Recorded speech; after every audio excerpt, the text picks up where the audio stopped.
안녕하세요. 류지은 변호사입니다. 오늘도 여러분에게 유익한 이민법 이야기 시작하도록 하겠습니다.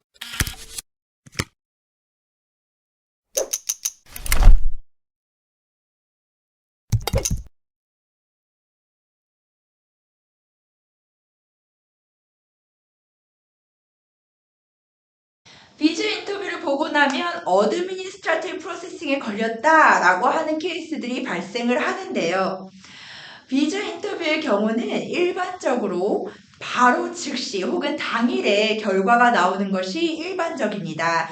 하지만 어떠한 이유에서든 비자 심사관이 바로 그 자리에서 혹은 당일에 결정을 내리지 못하는 경우 시간이 더 필요합니다라는 의미의 어드미니스트레이티브 프로세싱이 시작이 되는데요. 그렇기 때문에 어드미니스트레이티브 프로세싱에 걸렸다라는 표현만으로는 왜 그런 일이 발생을 했는지 가늠하는 것은 불가능합니다. 만약 어드미니스트레이티브 프로세싱에 넘어가면 비자 심사관은 221G라고 하는 양식을 인터뷰를 본 사람에게 주는데요. 이 서류에는 만약 빠진 서류가 있다면 무엇이고 어디에 어떻게 제출하면 되는지 혹은 어드미니스트레이티브 프로세싱이 필요하기 때문에 언제 결정이 날지 모르겠다라는 내용의 표시가 되어 있곤 합니다.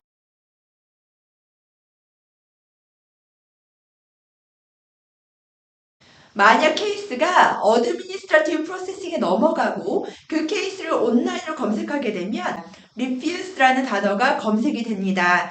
하지만 이 refused라는 의미가 deny 됐다라는 의미는 아닙니다. 한국어로 번역을 했을 때 모두 거절이라고 번역이 되기 때문에 한국에 있는 지원자들의 경우 refused 거절됐구나. 나는 비자가 발급되지 않는구나 라고 생각하시는 경우들이 있습니다.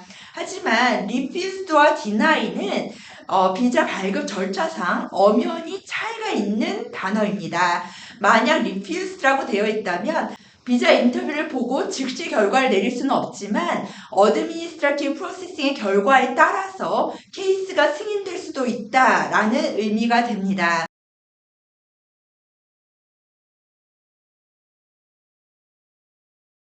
미국 내 이민국에서 인터뷰가 있는 경우 변호사의 동행이 가능합니다. 하지만 각국 대사관에서 비자 인터뷰를 보는 경우 원칙적으로 변호사의 동행이 불가능합니다. 하지만 어드미니스트레이티브 프로세싱이 넘어간 이유를 짐작하는 가장 좋은 방법은 인터뷰에서 어떤 내용이 오고 갔는지를 이해하는 것이기 때문에 만약 본인의 케이스가 어드미니스트레이티브 프로세싱에 걸렸다면 담당 변호사에게 어떤 대화가 오고 갔는지 정확하고 명확하고 솔직하게 이야기를 하셔야 합니다.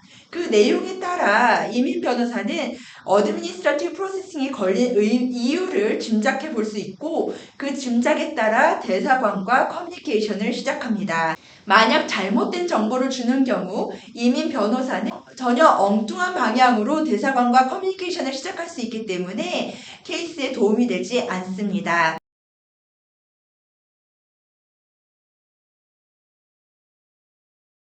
이 어드미니스트레이티브 프로세싱을 막는 가장 좋은 방법은 무엇일까요?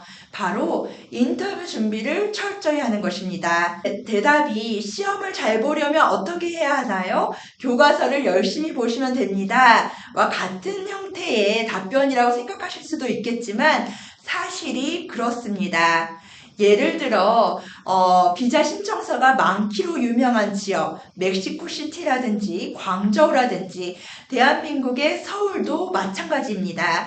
이런 지역에 있는 미국 대사관 비자 심사관들은 실제 하루에 150건 이상의 케이스를 처리하는 날도 있기 때문에 모든 케이스의 서류를 꼼꼼히 검토하지 못합니다. 그래서 보통 인터뷰 때 비자 거절이 가능할 거라고 생각하는 중요한 질문들을 몇 가지 던지면서 비자 승인에 대해서 결정을 하게 되는데요. 따라서 이러한 질문들을 미리 예상하고 정확하고 논리적인 답변을 준비한다면 쉽게 비자가 승인될 수 있습니다.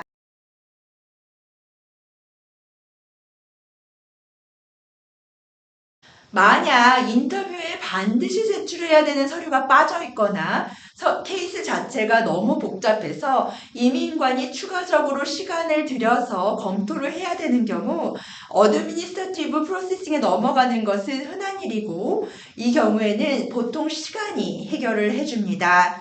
하지만 만약 이전에 비자가 거절된 기록이 있다거나 혹은 지원자에게 범죄 기록이 있는 경우 이전에 거절된 비자 신청과 이번의 신청이 어떻게 다른지, 이번에는 왜 승인돼야 되는지, 범죄 경력이 있다면 그 범죄 경력이 왜 비자 발급의 결격 사유가 되지 않는지에 대한 변호사의 의견서는 어드미니스트레이티브 프로세싱 자체를 무조건 막을 수는 없지만 심사관의 결정까지의 시간을 단축할 수 있습니다.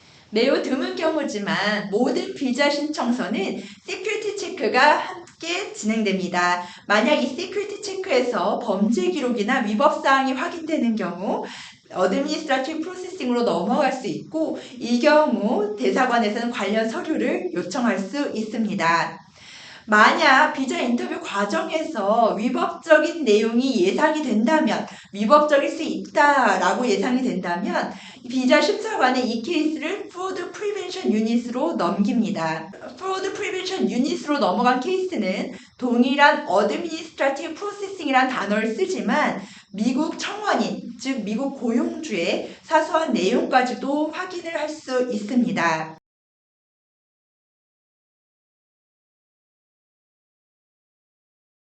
미국에 있는 이민국에서 케이스가 진행되는 경우 프로세싱 타임이 제시가 되지만 각국 대사관에서 어드미니스트레이티브 프로세싱을 하는 경우 시간에 대한 압박이 전혀 없기 때문에 시간이 굉장히 오래 걸리기도 합니다. 이 경우에는 비자 신청자에게 큰 스트레스가 될 뿐만이 아니라 미국의 고용주가 연결이 돼 있다면 미국 고용주 입장에서도 고용 절차에 인력 수급에 차질이 발생하는 것이기 때문에 양쪽 모두에게 큰 피해가 될 수 있습니다. 만약 자신의 케이스가 복잡하거나 비자 발급에 이슈가 있을 것으로 예상이 된다면 반드시 인터뷰 전에 이민 변호사와 상의하시기 바랍니다. 감사합니다.